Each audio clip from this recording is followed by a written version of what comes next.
Expat money securing your new life abroad. Visit expatmoney.com.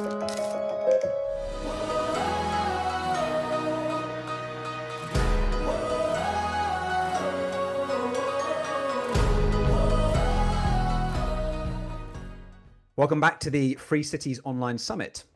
Our next guest is seasteading pioneer and author of this fantastic book, Seasteading: How Floating Nations Will Restore the Environment, Enrich the Poor, Cure the Sick, and Liberate Humanity from Politicians. Joe is well known within the Free Cities community as president of the Seasteading Institute, the global organization leading the charge in advancing and legitimizing the seasteading movement worldwide.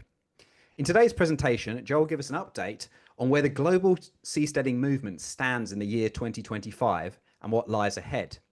He'll highlight several exciting initiatives from the waters of Panama to the Philippines and explore the unique advantages seasteading offers over land-based communities for those seeking a freer, more self-sovereign way of life. So Joe, we're delighted to have you here with us at the Free Cities Online Summit. Let's dive straight into your presentation. The solution to all politics on Earth is not an ideology. It's a technology. Imagine you're living in a floating Venice. The entire community votes for a political party. You're the only one who voted against it. You say, screw this. I'm detaching my home, my yard, my garden, and I'm inexpensively floating down the moat and out into the ocean and attaching to another community. I withdraw my fees, and I go pay a provider of a policy I think is better. Governments would be forced to compete for you like companies do, and you wouldn't be a citizen, you'd be a customer. This is already going on all over the oceans everywhere. Patriots step from their country onto an anarcho-capitalist floating city, and they don't change their ideology. They simply choose something better. Private governance on cruise ships is so much better, people take a vacation on it. Every year, a population bigger than Texas signs a contract to get on a floating city and be governed. They don't even read it. I don't know, I agree to private arbitration of my disputes. I get health care. I think there's security on board. I don't know. Safety regulations? I think so. It all works out. I don't have to think about it. I'm just going to hop on this giant floating city with thousands of people I don't know. Everything is going to be cheaper. Everything is going to be easier. It's not even going to occur to the passengers to argue about politics on the floating city. The statists don't even notice they prefer libertarian societies. Cruise ships started out as yachts for rich people only. Competition drove the price down. Now they're international cities, and the governance aboard keeps improving. Seasteaders have driven the price down even further. Think of this as a self-governing cruise ship. It's family-sized, reasonably affordable, comparable to beachfront property, and it stays at sea for at least a century. The nonprofit Seasteading Institute inspired the builders to build. A Seastead prototype has been in operation for more than 6 months. It broke the Guinness Book of World Records for the longest time living 10 meters underwater, 120 days. It's now being used by marine scientists. The aerospace engineer told me that he read my book twice and he keeps a pirated copy on his phone. More Seasteads are for pre-sale. The captain on a cruise ship is, in practice, a dictator of his own private city. The customer doesn't even know who he is. They don't get to vote. They just need to choose, and everything keeps getting better and cheaper. That includes the employee from the developing world. The labor laws of his home country don't apply on the cruise ship. Yet he keeps choosing to spend 6 months out of the year living in a floating libertarian city. I'm sure he misses his family. Why does he choose it? It's the superior governments that provides a job that's better than any job he can get on land near his family. He sends remittances from his libertarian society to his land country. Call Marx. He's being exploited. Everybody wants to exploit everybody. But he acquires skills on the cruise ship. The cruise lines compete for his skills. He can choose another cruise line. The conditions for the employees keep improving, not because anybody is an angel, because everybody has to compete in a marketplace of skills. The world is full of people with unique skills who will take the best opportunity they can get, which is on a free, private, anarcho-capitalist city. Acrobats, ballet dancers, scholars, lecturers, dishwashers, daycare workers, chefs. The option on the floating libertarian city is so much better, they'll leave their families for months. Think of a service. It's walking distance from your room on a cruise ship, and it's cheaper than your land city. The ANCAP oceans are already vastly outcompeting your favorite state. Cruises are the fastest growing travel industry in the world. They employ more and more people every year. And why? Because a maritime flag makes it free to self-govern, and it has to compete with other governance provider. Excellent governance evolves on the sea, not planned. It emerged among self-interested humans with no monopoly on land. These are the fluid mechanics of voluntary societies. Mark Edge said you don't need libertarians for libertarian societies. That's already proven. Just let people choose, and they choose it. They choose it in Morazan. They choose it on cruise ships. They choose it from Cuba to the US. They walk to it. They swim to it. They dig tunnels under the wall. It's not an argument. It's a service. Build it and they will come. Build 10,000, they'll all come. Seasteaders are already out there. The catamaran community of the world travels all over planet Ocean with no weapons, homeschooling their kids. Pirates are a land problem. Don't believe the media. Pirates flourish off the coast of failed governments. Somalia, Yemen, Nigeria, Indonesia. More than 98% of the oceans are not even designated as pirate waters. That means an area of the planet free of pirates is twice as large as all the land on Earth. Does your land government have any pirates? Don't believe the hype. Crime is everywhere. But the oceans are a vast, interconnected society of peaceful, voluntary, floating communities, many with private security firms that guarantee security. When's the last time you heard of someone getting mugged on a cruise ship? Why do your grandparents feel safe boarding a cruise for 10 days? Why do your children feel free to play on the dictatorship of Disney cruises? Because libertarian societies naturally emerge on a fluid. This can't work on land. It's impossible on the sea. The path to outcompete the states of the world is 10,000 startup governments on the blue frontier. That's why I don't argue about politics. That's for land folk. Those of us stuck on static land live in a perpetual fallacy that we have to give our minds and our souls over to arguing always about a monopoly on governance we can't control. But on the ocean, if people believe in their ideas, they won't talk about it. They'll make it happen on a seastead. Entrepreneurs founding startup societies. I want to live in a world where you say, You got politics? Seastead it or shut up. Name me a value you have that you're trying to fix by yelling about politics. I can explain to you why seasteading is a better solution.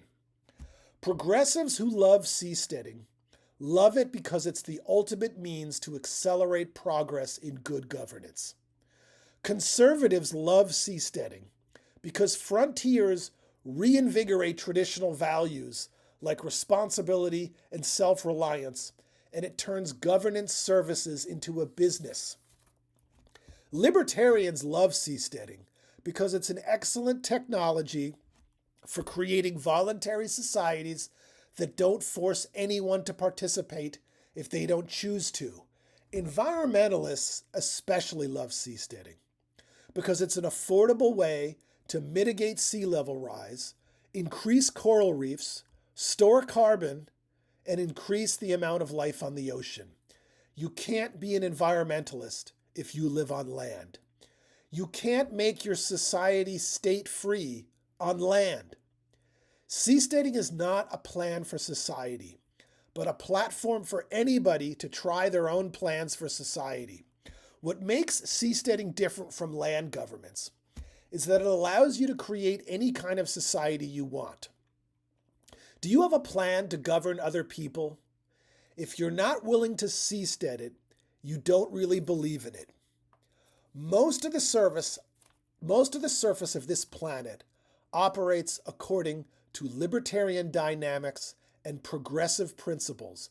Nobody imposed it. It emerged. We need a technology to guarantee that this emergence accelerates. 2 insights. First insight, if people can move their property around and choose the societies they want, your life's work is done. Libertarian societies will emerge naturally, as many as you want. Second insight, it's not hard. It's doable. Stable homes on the sea are easy. The technology has been in use since the 1970s. You can drive a pillar into the waves like a nail, and it remains as stable as a pillar. Seasteads are a technology that will guarantee libertarian societies. Your grandchildren living on seasteads are going to wonder why you spent so much time fighting about these primitive superstitions on land. The golden age of anarcho-capitalism has already emerged on the sea. All voluntary, safe, legal, no politics. Seasteading isn't utopian. Politics is utopian. Most of this planet is a blank slate for you to start your own country. The liquid medium is so fundamentally different.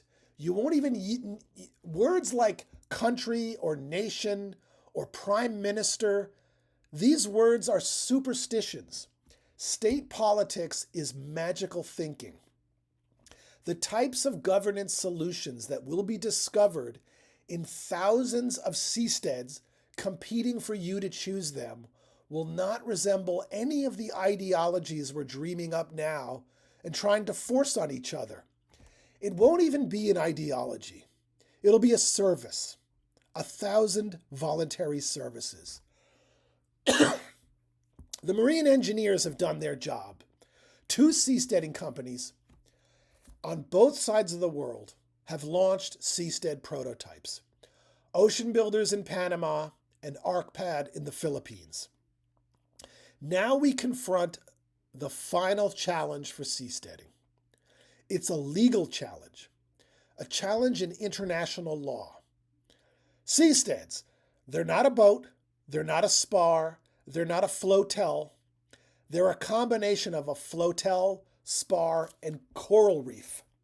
There's no legal category for this innovation, but there's a process to get one. To get freedom on the sea, you don't need to talk to governments. The boat industry goes to flagging registries, private businesses who sell them the right to govern themselves on the sea. Countries like Liberia, the Bahamas, Bermuda designate private businesses to sell you freedom to govern. That's why cruise ships have so much power to govern themselves and sell their governance to customers to attract employees. So now we face a new challenge to the mission. The incentives of the nonprofit and the for-profit companies have diverged. Both of the leading seasteading companies won't go through the onerous process of securing a seastead flag to free all seasteaders. If Ocean Builders spends a few million to establish a flag for the first seastead, ArcPad can register their seasteads for a few thousand plus a yearly fee. Both companies have put a lot of skin in the game. Both are self-funded. Both need to make their money back. Starting now, both companies can profit by selling 1,000 floating homes in territorial waters. But that's not seasteading. The Seasteading Institute needs them to build 1,000 for international waters, more than 12 miles out. All seasteaders need a legal path to do that. Making seasteads legal globally must be provided by the nonprofit. I put this idea out there, and ocean industry professionals stampeded to volunteer. Our volunteer team of professionals, which includes a naval architect, a classification surveyor, a maritime network engineer, 2 marine insurance brokers, 2 maritime lawyers, they all agree this is the path forward for the Seasteading Institute. I asked them to make financial projections revealing what it would take to do this right by hiring professionals. There are 2 paths we can take. The $2 million path for 1 legal seastead and the $3.6 million path for infinite legal seasteads. Our naval architect calculates that for less than $2 million, any boatyard that builds wind turbines will build a seastead, insure it, and station it in international waters. They'll do the whole process soup to nuts. We just need a business model to support that first seastead. Next week, I'm headed to Tokyo with the maritime attorney who serves on my nonprofit board to attend a conference on maritime law. And we're going to seek partners and consultation on the path to legal seasteads in our oceans. And what about the plan for infinite free seasteads? Infinite! Our team of ocean industry professionals, all volunteers inspired by seasteading, estimate it will take up to 5 years and $3.6 million to develop the classification society to make seasteads legal, safe, and insurable for all seastead companies. These numbers don't include Seasteading Institute operations, which is about $350K a year, which supported the research and storytelling that inspired 9 seasteading companies to build. Ocean Builders is on the forefront and they're ready for the high seas. Let's make it legal. Donate $100,000 or more and your name will be engraved on the keystone of the first flag for international waters. When you free 2/3 of the planet, your name will go down in history as a founding father of countless free generations. Scan this code to get your name on the plaque for the Declaration of Ocean Independence. Donate $1 million, your face will be engraved on the plaque. Seasteads will peacefully discover political solutions faster than any politician. My name is Joe Quirk. If your mind is free, I'll see you at sea. And I'm happy to answer any questions you have. Thank you for listening. Okay, Joe. Well, thank you very much for that fascinating presentation. There was a lot featured in that in terms of the overall argument for seasteading, but also a load of really intriguing footage, some of which I think was a kind of conceptual representation of what the future of seasteading can be. But a lot of it was kind of real world footage based on stuff that's only been in development and deployed pretty recently, I think. So perhaps I could start by asking you to explain a bit about what some of those visuals were that we saw in your presentation. No AI was used in the making of that video. And I love that people look at the actual sea pods and they say, oh, is that computer generated? No, that's real. Oh, but it looks like the Jetsons. That's really floating. So I think it's pretty easy. Every time you wonder if it's AI, it's real. Every time it looks like it's a computer generated image, that's an artist. So as I was thinking about how to represent this, I realized, we have loads and loads of video of artists and architects and designers who have been inspired to make, once you see the seasteading vision, it excites you and you work on it. So every image you saw in there was either a volunteer for the Seasteading Institute or a video made by ArcPad or a video made by Ocean Builders, which are the two seasteading companies on the forefront inspired to make this happen. So we've inspired every type of person to make this happen. And the only thing missing at this point is the capital to make it legal on the oceans. And that's what I'm earnest to talk about. Okay, fantastic. So just starting from the very beginning then, that opening shot where you're moving in the drone towards that seastead, where is that? And are people living on it? And I saw a helicopter featured as well. So is that a regular occurrence that there's a helicopter going to and from the roof of this seastead? That is the Seapod Alpha Deep. It's a seastead showcase. It's a prototype to prove that seasteads can be stable in waves. And people don't believe it's real, and it is real. And since it's like a floating wine bottle, people assume it must be stabbed into the seafloor. And like, no, it's floating. So these are the things I was describing in the book and in my talks, and now it's real. Everything about seasteading is so counterintuitive to land folk. I'm talking about every single thing, that every assumption you bring to land-based society has to be overturned when you think about seasteading. And one of them is that the oil and gas industry knows how to make a sea pillar. They call it a spar. Land folk don't know what a spar is. I call it a sea pillar. You can nail a pillar into the sea, and it can be stable if you put enough ballast at the bottom. And you can have high waves, and that thing will remain so stable. If one pillar is stable as a fence post, four, it can be like a table. And in the oil and gas industry, workers play ping pong, they play pool in the North Sea, where there are very high dangerous waves. And seasteaders want to get started in Panama. So that thing is off the coast of the east side of Panama. Okay.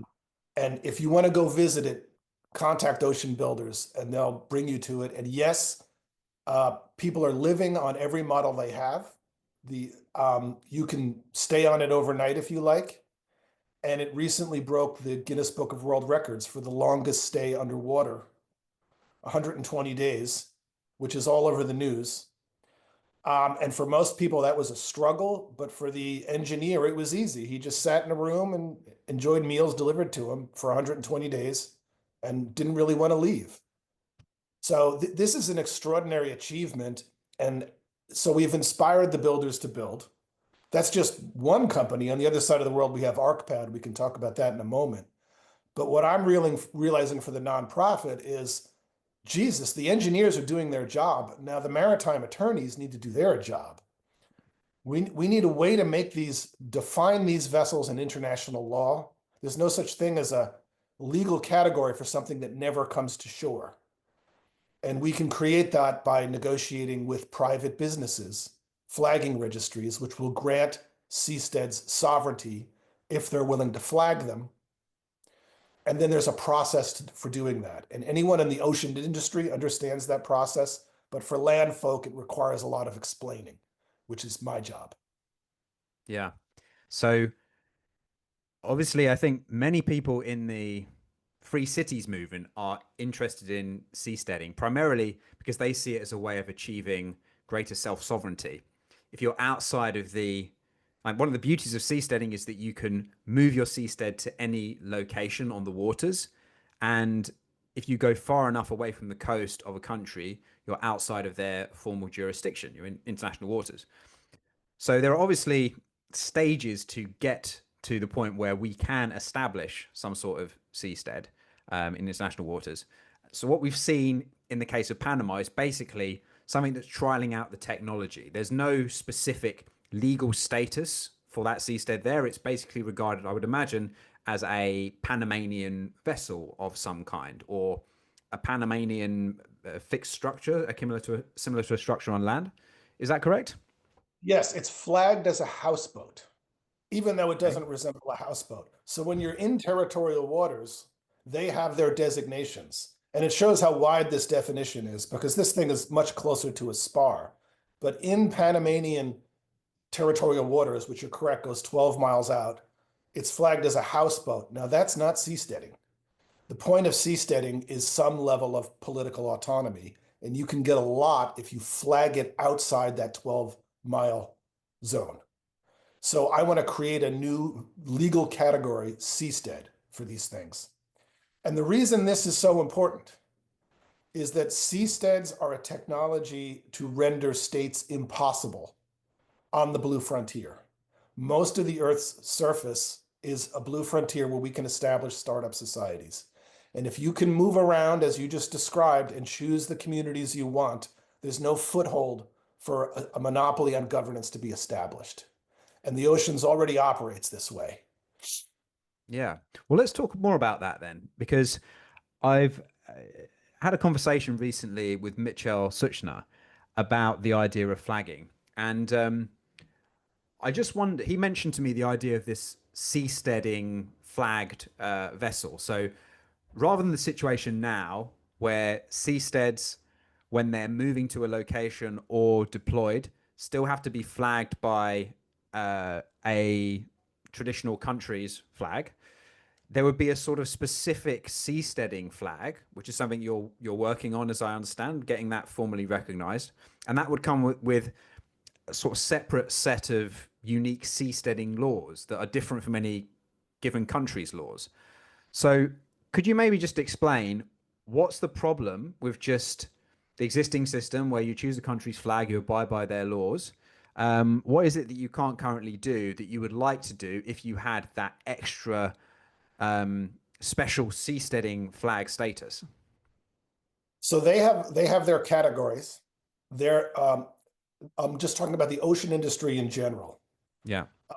And I can, in a moment, I'll show you the process by which something gets established as a vessel at sea. So when I spoke to, I guess I won't name the classification societies. You have to classify your vessel, and then it has to be insured by a marine insurance broker, and then a flagging registry will sell you autonomy. I hesitate to say sovereignty, but you'll be 99% sovereign, as long as you don't commit any really bad crimes. I'm trying to speak to those guys. I think everyone privately looks at us up and sees Peter Thiel. Oh, these guys are billionaires. I've been the face of seasteading for 15 years. I've never met Peter Thiel.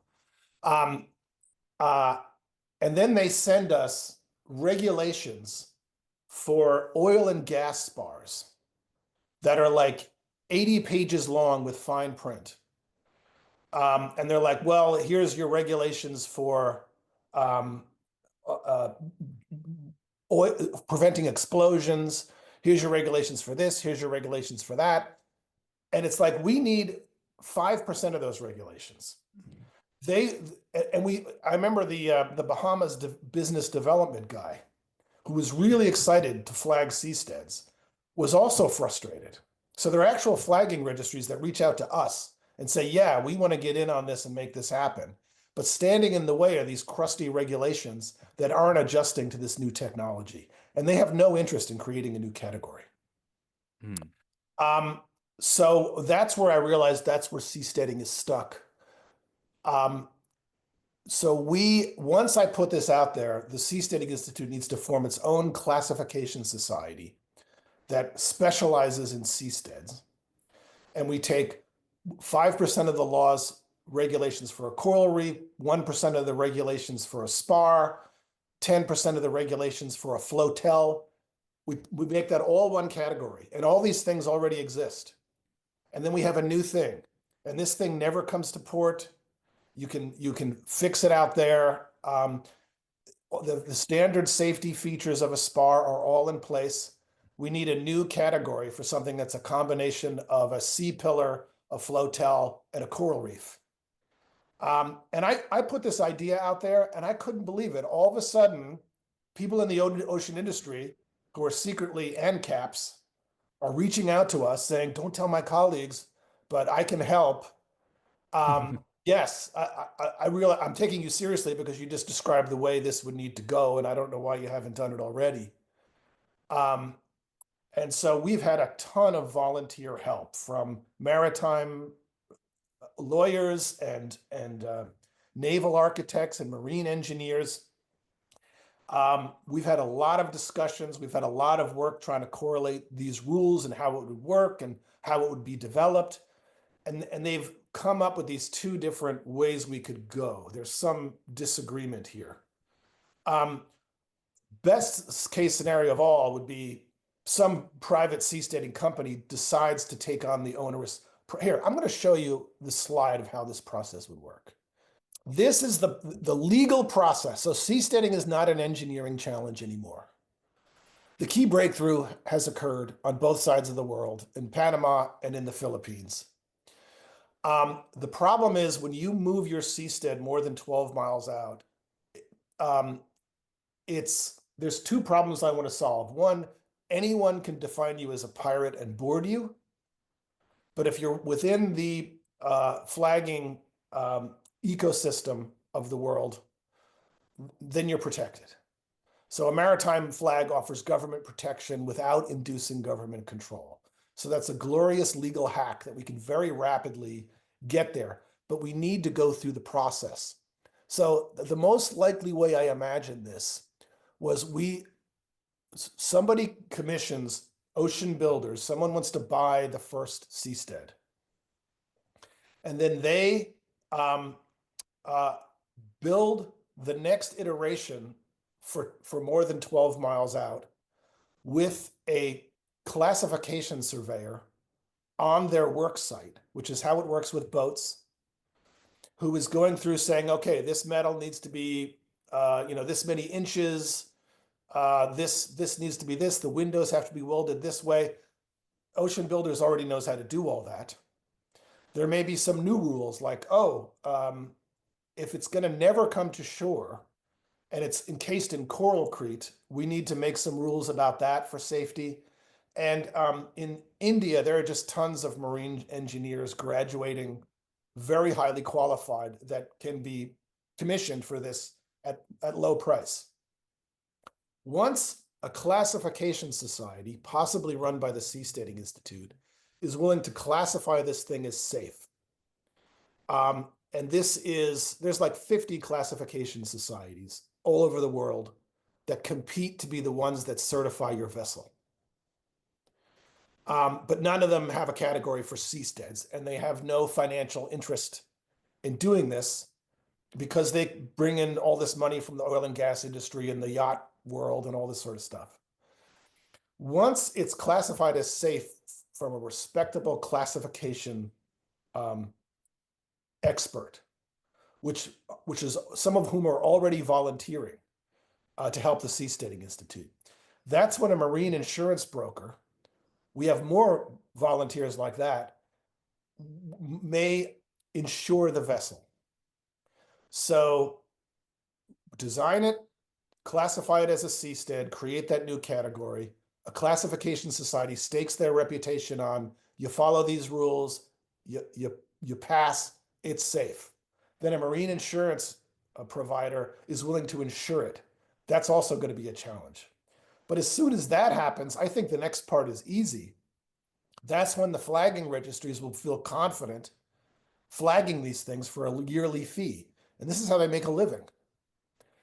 As soon as that first sea pod is flagged in international waters, everything everybody wants at this conference is going to start. there will be an incentive. If you have a business idea for what you can do on your own startup society, you can do it on a seastead. If one sea pillar is safe, 4 is even safer. And Mitchell, the genius you mentioned, who's in the Philippines on the other side of the planet, developing the 4-spar arc pad with plans for an 8-spar arc pad, he's already working on this. So he's going to jump into the competition pretty soon, and he's already working on the business models to get seasteading going. Once they have a legal ecosystem on most of the planet to build startup societies, I think this thing will be off and running. You'll have flagging registries competing to provide seasteaders special deals. And everything you imagine you want from freedom will just endlessly proliferate on the ocean as long as there's a business model and a profit incentive to do it. Well, just taking a sort of very hardcore libertarian approach to thinking about that. There are some people that would argue that you don't need to have insurance or regulation at all because or maybe you don't need to have regulation at all. Rather, as long as you can find an insurance company that's willing to insure you because you can satisfy them that you're safe, then you should be able to satisfy people that this is a safe place to come and stay and do their and do business or whatever it is that you're aiming to do on the seastead. So can you just make a case for why you think sort of any level of regulation is necessary? Is there like a risk to the flagging industries if they flag a vessel and it's unsafe? Are they somehow liable for anything safety related that will happen on the vessel? Insurance companies are risk averse, right? So they look at this newfangled thing, and they've been contacted already, and they say, what the hell is this thing? Who are these crazy people? And the way they insure something is they disperse the risk. They'd probably be happier to insure 100 of these things if 2 of them were already been on the ocean for a few years. Everybody, so the governments, like a country like Liberia or the Bahamas or Bermuda, they franchise out their sovereignty granting privileges to private businesses. Private businesses generally don't want to flag your seastead unless it's insured. Insurers don't want to insure your vessel unless it's classified by a respectable classification society. So you have different levels of specialists. The classification guys are the ones that say, well, you stake our reputation on this being safe. Also, I am risk averse. So there are other ways you can go. You could just build this friggin' thing and go station it in international waters and say, I don't care. I don't need a flag. I don't need a pirate. I mean, I don't care if they define me as a pirate. I'm just a radical libertarian who wants freedom. The problem is I want actual societies. I want grandma and your kids to go to these things. I want you to feel safe with your biotech company in this thing. And I don't want anyone else to die. So I want the Seasteading Institute to control who gets to call themselves a seastead. So when the press reaches out to us and asks, is Samuel Landy is calling himself the first seastead? I want to be able to tell the press the Seasteading Institute did not classify that as safe. So I want to, we owe a lot to the cowboys on this new frontier. Yeah. The cowboys went in there, they did risky things. The Thai Navy tried to kill one group. Another guy achieved the feat of being more than 200 miles out for more than a year. Then a big storm came and killed him and 2 other people. No more martyrs for seasteading. Let's do this like pros. So I want the Seasteading Institute to be able to say, we did not classify that as safe. It is not insured, and don't bring your kids to it because they could get killed. If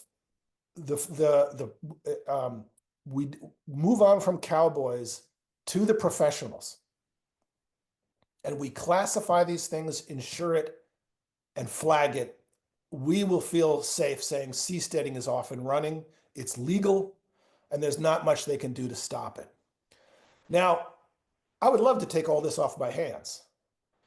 And now we get to the cheaper way to do this, which I also cited, which is the $1.8 million plan, which is our naval architect, who's an anarcho-capitalist, who's worked in this industry his whole life, is like, I don't get why you guys haven't done this already.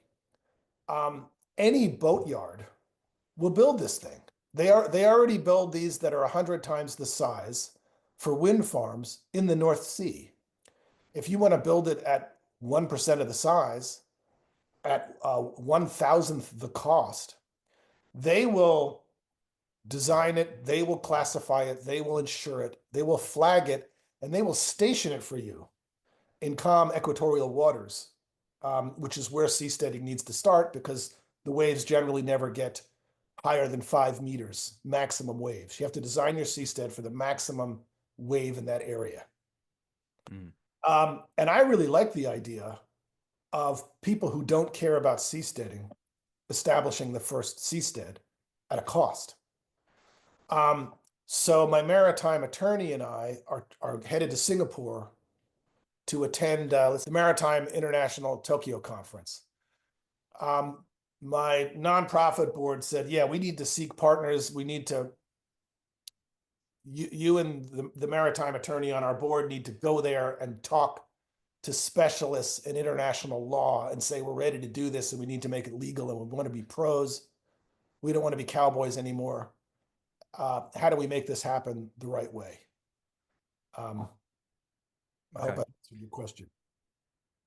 Yeah, okay. So I guess the way to think about it is not like, say I'm a business in the UK and I want to employ some people. I've got a certain rate that I want to employ them at, and the government says, no, you can't employ them in that way. You have to give them a contract with a minimum number of hours, with this kind of level of minimum wage, with holiday pay or whatever it is. There's like a load of employment regulations that are sort of imposed on you. And if you decide you want to run a business in a different way, maybe you're giving better benefits in one area, but fewer benefits in another area, for example, you're not allowed to do that, though you'll get shut down. So maybe the way to think about this is it's not regulation in that coercive sense. It's sort of voluntary submission to a standards organization and voluntary certification so that you can satisfy a commercial provider, an insurance company, that you are a safe organization. And then that allows you then to get the flagging. So maybe the right way to think about it isn't regulation in the sort of sense we know it in relation to governments, but it's more kind of voluntary classification, voluntary adherence to standards. Yes, the problem is monopoly. So state regulations are the problem. You know, my wife runs a business. There are all sorts of rules that make no sense, that apply inconsistently, and they keep changing them. It drives her crazy. Now, in her industry, there's all sorts of people that go open that on a cruise ship where it's much easier to do. Well, what about the cowboys in that industry? What if they go and kill people? Industries develop their own standards for safety. So here in California, there are different levels of regulators that have a monopoly over the provision and enforcement of regulations. So the rules just keep proliferating. They get stupider and stupider. And the enforcer and bureaucrat finding you has no interest in your business, no financial interest in your customer. So that's why it sucks. Well, why do you feel safe getting on a ship? Well, it's because there are regulations, but they're not state regulations. There are 50 free market regulators who compete so say you're building a ship in Singapore, those guys compete. Let me be the one to come on your site. And what the shipbuilder wants is one of these respected regulators says, yes, we stake our reputation on this being safe. And we have this list of rules. Now, over time, that shipbuilder may be like, you know, some of these rules don't make sense anymore because we have these new innovations that don't make sense. What's the incentive for the regulator to update that rule? There's another regulator saying, oh, we're evolving with the industry. We've already changed that rule. We'll come in and certify your ship. Pay us to do it. So the reason you feel safe getting on a ship is because there's so many competing regulators competing to be the ones who regulate the safety standards on your ship, which gives way to an evolutionary process, market competition among regulators for nothing but reputation. So these classification societies are very well respected by the people they regulate. Whereas nowhere in the US are you going to talk about a state regulator who is respected by the industry. Well, that might be an exaggeration. So we need to not get triggered by this word, because the words we use, we need to let go of. I said in my talk, regulations, there are market regulations, and that's what operates on the ocean. There's not going to be a president. There's not going to be a king. These aren't going to be countries. They're not going to be nations. The state has commandeered our language, so we don't even know how to talk about what happens on a cruise ship, which is good. Because it doesn't provoke the immune system of the state that cruise ships have already proved that your government sucks. Yeah. I've been on a wide variety of cruise ships. The variety is unbelievable. Everybody is safe, everybody is happy, and people from all over the world come there to work on them, and they don't change their ideology. They just choose something better. And all I'm proposing is enough with the billion-dollar cruise ship. We need small, mobile, floating homes with no means of propulsion, minimal regulations, where you can start your own nano nation, your own mini society. And we need to scale these up as quickly as possible. And if the state doesn't attack cruise ships, I don't think they'll attack a seastead that's offering a medical service 13 miles off the coast of your city. Yeah. Okay. Yeah. Well, you make some very good points there. I think we've got about 10 minutes left, and I did want to also come on to some of the practical issues around seasteading, because in your presentation you mentioned how communities are already developing in some sort of communities on the sea. For example, you mentioned that catamaran communities are homeschooling their own children and sort of sharing practices together on how to do that. Could you just share a bit more about what these communities are and what sort of lessons seasteaders have to learn from them? If you talk to someone from the ocean industry, they say either, well, why hasn't this happened already? Or this is already happening. So sometimes people that are boaters, people that travel around say, what are you talking about? The catamaran community, they're already seasteaders. So there's like a vast global network of people who live on catamarans, who live in different ports, who maybe don't pay taxes back to their home state, that have their whole families aboard, that have no weapons, that have their children, that homeschool their kids. And there's a whole variety that they travel from this port to that port, and probably the seasteader coming up in third place was featured at one of your conferences, Mason Leshnia. He's designing a catamaran seastead. He's got a really good design, and he hasn't built it yet, but it's built to be a catamaran that has a house on it that remains at sea for a really long time. So catamarans are already evolving towards being seasteader. They just need to solve the problem of, how do you stay out there permanently so that you really are free? How do you get a business on this thing? Yeah. Down at the equator, there's a 1,000-mile wide band circling the Earth of calm turquoise equatorial seas where the waves don't get very high, where people can stay a very long time. And that's where seasteading can get started, and it's bigger than Asia. Yeah. Okay. Fantastic. Yeah, that's really good to hear that there are already those precursors in the traditional ocean industry to some of the kind of community aspects and practical lifestyle aspects that we're imagining floating communities to have. Okay, so coming on to another sort of practical issue, you mentioned the issue of pirates in your presentation and that the threat is overblown. Could you maybe elaborate a bit on that? And maybe just as a challenge to that, do you not think that the reason why so few of the world waters are um, at risk of piracy is maybe because people follow the opportunity.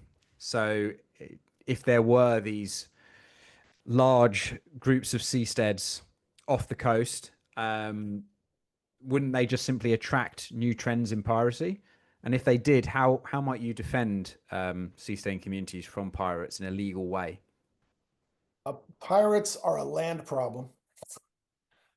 They occur almost exclusively off the coast of failed states, famously Mm, Somalia and Yemen. So I always use the example of French Polynesia. French Polynesia controls an area of ocean the size of Western Europe. They have no navy. They have very light policing. Not one piracy report has ever occurred in their history. You can't say that about Europe. Do you have any criminals in Europe? Um, so most of the oceans are like that. I made a little video once making fun of this objection where I take a motorboat up to the side of a cruise ship and people are waving down to us and I'm yelling up, yeah, we're pirates. Could you throw down your jewelry? Like, how are you going to rob this thing? Now think about what type of person is so desperate that they're going to send a motorboat with AK-47s to try to take over your cargo ship, which has armed security personnel aboard often in those scary mm, places. Well, it really is scary around the Horn of Africa or through the Straits of Singapore, where poverty-stricken people who are desperate are going for broke trying to take over a ship and getting kidnapping ransoms. That's a lot of the ways they make their money. And they're so not scary that generally the private security firms don't fire back at them. They use water cannons. They do all sorts of things to keep them away. So the cameras and the attention point at the conflicts off the coast of failed states. But the oceans are more than twice as large as all the land on Earth.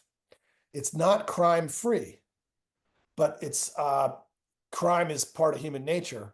But this piracy problem just isn't real, and it's so not real that there's people that live on catamarans that have no means to defend themselves. mm. Now, bigger ships often have private security firms, but those are generally off the coast of failed states. There's lots of ships crossing the sea with no security firm aboard or one security guard. Okay. So threats from piracy more overblown than we might think, and there are ways of managing it in those areas. What about And sort of again, natural?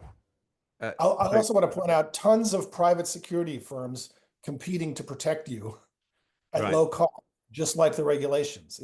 If police trigger you or if regulations trigger you, those words shouldn't trigger you. The monopoly over those things is what should trigger us. got it. There's tons of private security firms on the sea.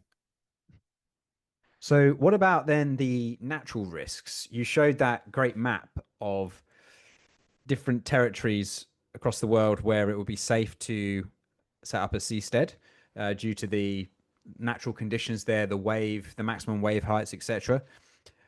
Can you tell us a bit about what the main risks are? And I wonder also whether there's a challenge in that a lot of the areas that are best suited for seasteading are around the equator. They're kind of far away from big population centers like Europe, North America. So is there going to be a challenge there about where you can sort of physically locate seasteads relative to so they're sort of within easy access to population centers that people are likely going to want to visit? I think the commute is a challenge. And having a business out there that people want to go to is a challenge. But I always point out, I'm here near Silicon Valley. I'm in Oakland, California, and I always point out to people the planned the first seasteading company was called Blue Seed. They planned a ship off the coast of Silicon Valley. Well, that would have been a half-hour ferry ride. That's shorter than my commute to Silicon Valley, and people make that commute all the time. Mm. Um, That map was made by Arctide, which is a spin-off of ArcPad, or maybe ArcPad's a spin-off of Arctide. And they did a lot of research, and they made a bunch of maps. So I'm just talking about 12 miles out. That map is all the places where the waves remain low, generally lower than 5 meters. And it's also all the places where you're more than 200 miles out, that's the blue frontier. That's 45% of the Earth's surface. I think we can get a lot of freedom to 12.1 miles out. So that map, I wanted to show the minimal area where it's relatively safe and where you have maximum freedom. And it's a huge swath of the ocean. Between South America and Africa, there are no hurricanes, and there's a vast stretch of ocean bigger than both those continents put together where you can seastead. So yeah, I think one of the reasons Panama is a great option is because it has quick access to two oceans that are 50 miles apart. And the Pacific Ocean is very calm. And the Atlantic Ocean in that area is very calm, especially if you remain kind of south where Panama is. It's below the hurricane zone. So other challenges involve something like what you're seeing on the screen now. It has no station keeping, which is like a motor that would be on there keeping it in one spot. That's what I would like to start with, because would be minimal amount of regulations if it has no means of propulsion. That means it would have to be anchored. Once you're far out at sea, you want to anchor to a seamount, which is a mountain that comes up, fairly close to the oceans, but doesn't break the surface. And then you can anchor to that thing, and then you can remain in place. So then there's the challenge of seamounts that are high enough, are in different places in the ocean. In the Pacific Ocean, you have to go pretty far out. There's some good ones, between Ecuador and some of their islands. Brazil, there are all sorts of, many people have independently discovered the Davis Bank, where seasteading would be ideal, just a huge plateau, like 50 meters below the ocean, where you could get started, and that's more than 200 miles out. Again, it would take time to get out there. So you have to weigh all these costs. The deeper the ocean, the more expensive it is to anchor. If you don't want to anchor and you want to be able to move around easily, then you have to do station keeping, which is like a motor that is attached. Your GPS is attached to a satellite, and this rotor moves around, keeping you in one place. That's an operation on the sea. But again, then you add some more regulations and more energy. That would cost a little more. But if you can get the thing you're seeing on the screen now, more than 12 miles out, anchored to a seamount or to a shallow area, and if that thing is certified, insured, and flagged, the sky is the limit. I mean, you could build bigger ones. You could form any kind of business you want on one of those things. And 4 sea pillars will make a city block for you. Amazing. Well, unfortunately, I think we're out of time, but that's a important point to end on. I do know that, Joe, you're running a fundraising campaign at the moment for this classification system that you mentioned. So I would encourage people to check out the Seasteading Institute's website, and if they want to support this campaign to get that first legal seastead sort of officially classified, then that'd be a great way to do it. I'm sure you'd agree, Joe. This is the path forward for freedom and innovation in governance. 10,000 of these on the sea. It's completely doable. We can scale it up fast. The only thing that's missing is focus and capital to make it legal. Okay. Well, yeah, that's a great point to end on. And so for those of you who would like to hear more from Joe, Joe is going to be joining one of our live Q&A sessions on the 27th of May at 4 p.m. UK time. So there'll be an opportunity to ask your own questions to Joe in case you have any additional questions based on his presentation. So, Joe, thank you very much for joining us today at the Online Summit. Thank you for inviting me, Peter, and I really appreciate your support. Thank you. Expat Money, securing your new life abroad. Visit expatmoney.com.